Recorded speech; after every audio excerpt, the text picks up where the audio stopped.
Under a rainbow on top of a wave, Carissa Moore goes to work. You really can't complain about this office space. I know. On a board since age 4, today she's a 4-time world champion. The 28-year-old Honolulu native trains in her own backyard. Being in the water is where I feel the most at home, and surfing is where I feel most myself. So to become the first American woman to ever qualify for the Olympics in surfing was a moment of pure joy for Carissa. This is the room where I keep all my trophies. We met her soon after in early 2020.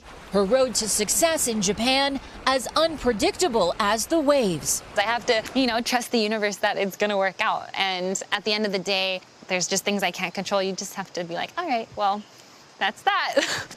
Weeks later, Carissa's motto came sharply in focus. The pandemic took hold. Hawaii's beaches closed. The Olympics canceled. Carissa kept her hopes and her feet firmly planted. But as soon as she could, she was competing and at her highest level.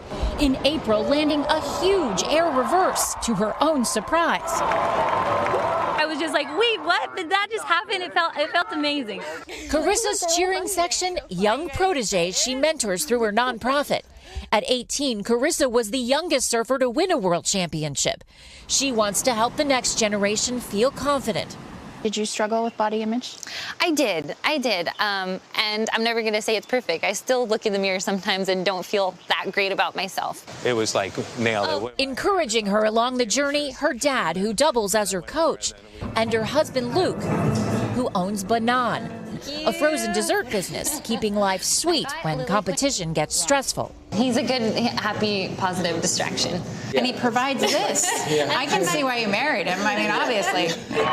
Headed for the biggest stage she and her sport have ever seen, Carissa will keep doing what she does best, chasing waves and dreams. Katie Beck, NBC News, Honolulu. Thanks for watching our YouTube channel. Follow today's top stories and breaking news by downloading the NBC News app.